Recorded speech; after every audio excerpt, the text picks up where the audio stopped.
انتقال کر گیا سجدے کی بات ہے میرے یارو توجہ کرنا. اب جنت کے فرشتے بھی آ جاتے ہیں اور دوزخ کے فرشتے بھی آ جاتے ہیں. جنت کے فرشتے اس لیے آئے کہ اس کے دل میں توبہ کا ارادہ تھا, اور دوزخ کے فرشتے اس لیے آئے کہ 100 لوگوں کا قاتل تھا. اب دوزخ کے لیکن یاد رکھنا یارو, سچی نیت ہونی چاہیے, ارادے دل کے مضبوط ہونے چاہیے. اگر تم اللہ تبارک و تعالیٰ کی بارگاہ میں سچے دل سے اپنے گناہوں سے توبہ کر لو تو گناہ تمہارے کتنے کیوں نہ ہوں, اللہ کی رحمت کے آگے کوئی بھی گناہ تمہارا بڑا نہیں ہے. اللہ یقیناً گناہوں کو معاف فرما دے گا. آپ نے بنی اسرائیل کا واقعہ سنا ہے, میرے نبی کریم صلی اللہ تعالیٰ علیہ وسلم نے ارشاد فرمایا ہے, کیا فرمایا کہ بنی اسرائیل میں ایک 99 انسانوں کا قاتل تھا. کتنا؟ 99 انسانوں کا قاتل تھا. اس نے 99 انسانوں کا قتل کر دیا. قتل کرنے کے بعد اس کے دل میں ایک شوق جاگا, ایک امنگ جاگی کہ میں نے اتنے گناہ کیے ہیں, اب میں اللہ کی بارگاہ میں توبہ کر لوں. کیونکہ یارو یاد رکھنا, توبہ کی توفیق اسی کو ملتی ہے جس کو اللہ چاہتا ہے, ورنہ لوگ مر جاتے ہیں اور توبہ کی توفیق ان کو نہیں ملتی ہے. اسی لیے اللہ تعالیٰ اگر توفیق عطا فرمائے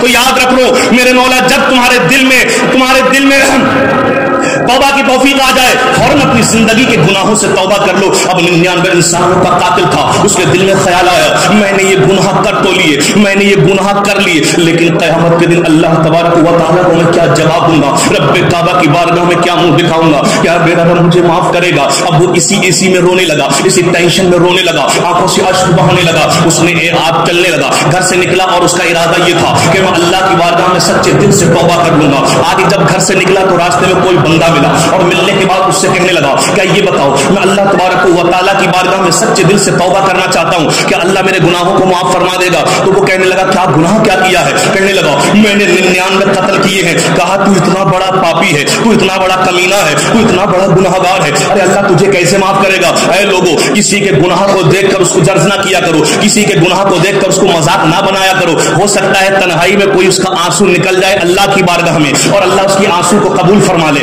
اور زندگی کے گناہ معاف فرما دے.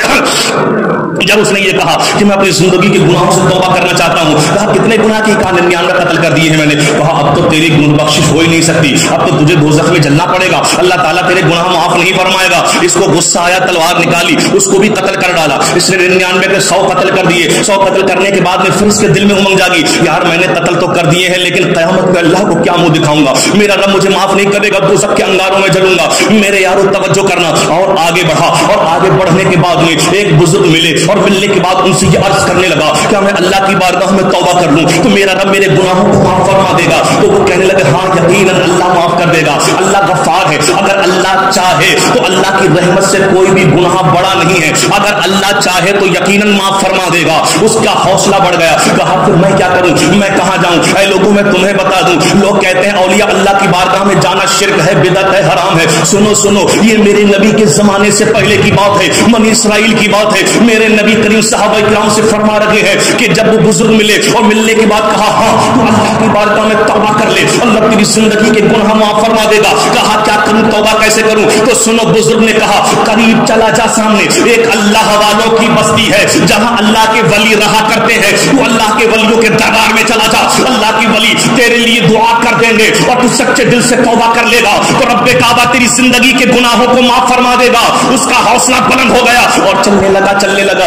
یارو دیکھو خدا کی قدرت دیکھو, جیسا ہی آگے بڑھا تھوڑی دور چلنے کے بعد میں کیا ہوتا ہے, اسرائیل فرشتہ آتا ہے اور آنے کے بعد میں اس کی روح کو قبض کر لیتا ہے اور یہ انسان مورا ہو جاتا ہے, یعنی انتقال کر جاتا ہے. جب انتقال کر گیا سجدے کی بات ہے میرے یارو توجہ کرنا. اب جنت کے فرشتے بھی آ جاتے ہیں اور دوزخ کے فرشتے بھی آ جاتے ہیں. جنت کے فرشتے اس لیے آئے کہ اس کے دل میں توبہ کا ارادہ تھا, اور دوزخ کے فرشتے اس لیے آئے کہ 100 لوگوں کا قاتل تھا. اب دوزخ کے فرشتے جنت کے فرشتوں کا ٹکراؤ ہو گیا. اب جنت کے فرشتے عرض کرتے ہیں کہ اس کو ہم نے لے کر جانا ہے کیونکہ اس نے توبہ کا ارادہ کیا تھا, اور جب بندہ توبہ کا ارادہ کر لے تو اللہ تعالیٰ اس کے گناہوں کو معاف فرما دیتا ہے. اور فرشتے کہنے لگے دوزخ کی کہ اس نے 100 قتل کیے ہیں, ہم نے اس کو دوزخ میں جانا ہے. آخرکار فیصلہ رب کعبہ کی بارگاہ میں جاتا ہے. میرے رب کعبہ نے فرمایا یہ جہاں سے چلا تھا اور جہاں جا رہا تھا اس زمین کو ناپا جائے, اور جو زمین قریب ہو فیصلہ اسی کے حق میں دے دیا جائے. یعنی یوں سمجھو کہ اس دیوار سے چلا تھا, یہ دیوار اس کا گھر ہے, اس دیوار پہ اللہ والے ہیں. اب یہ زمین کو ناپا جائے, اگر یہ دیوار قریب ہے تو دوزخ میں ڈالا جائے گا, اگر یہ دیوار اللہ والوں کی بستی قریب ہے تو جنت میں ڈالا جائے گا.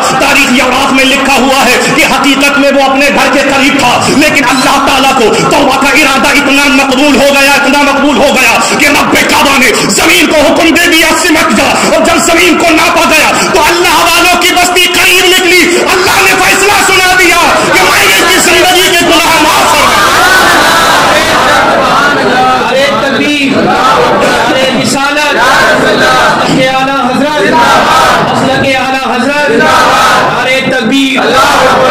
رسالت. ہم نے جہنم کی بہت تدبیریں کی مگر ہم نے کی جہنم کی بہت تدبیریں مگر تیری رحمت نے خدا کبھی اس کو گوارا نہ کیا. میرے رب کی وہ رحمت ہے قیامت کے دن بہانہ تلاش کرے گی. کیا